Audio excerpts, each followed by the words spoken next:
Today I'm going to show you how to propagate a string of pearls plant, a succulent. I'm going to use the water method just because I like having roots on my plants before I actually transplant them. Very simple, very easy. Check it out. So this is my string of pearls succulent, and as you can see, it goes all the way down to the floor. And this is exactly what you don't want. You don't want it to actually reach the floor, because this is exactly where insects and pests and fungi and all those lovely things start attacking your plant. So what we are going to do is we're going to start to propagate this plant, and as you can see here, it also went into the pot it was standing in, and now it's starting to actually latch here into the soil. Like, I can't even get that out. So when you propagate it, you want to take it from the bottom, separate a string like this one. Let's get a nice one. Separate a string like this, not too long. Maybe I will do that one. That will be one string,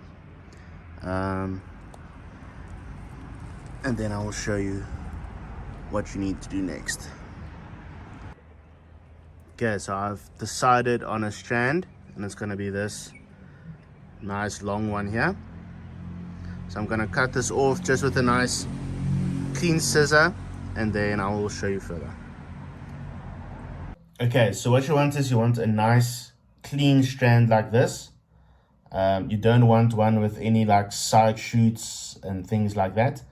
And you're going to clean off the bottom part, or you can choose an end, I guess. Clean it off, be very delicate with it. What you don't want is you don't want the pearls to be submerged in the water, because otherwise they will rot. So you just want to clean off the one end, and then basically very simply get a jar of water. I use distilled water. You can probably use tap water as well, but these plants are very sensitive to like minerals and salts in the water. So I use distilled water, and you would very simply just insert. You just put the end of the plant in the water that you want to have submerged. Don't submerge the pearls, and just lay it in like that. And then I would change the water every week. As soon as the water starts getting brownish or a bit murky, I would change the water.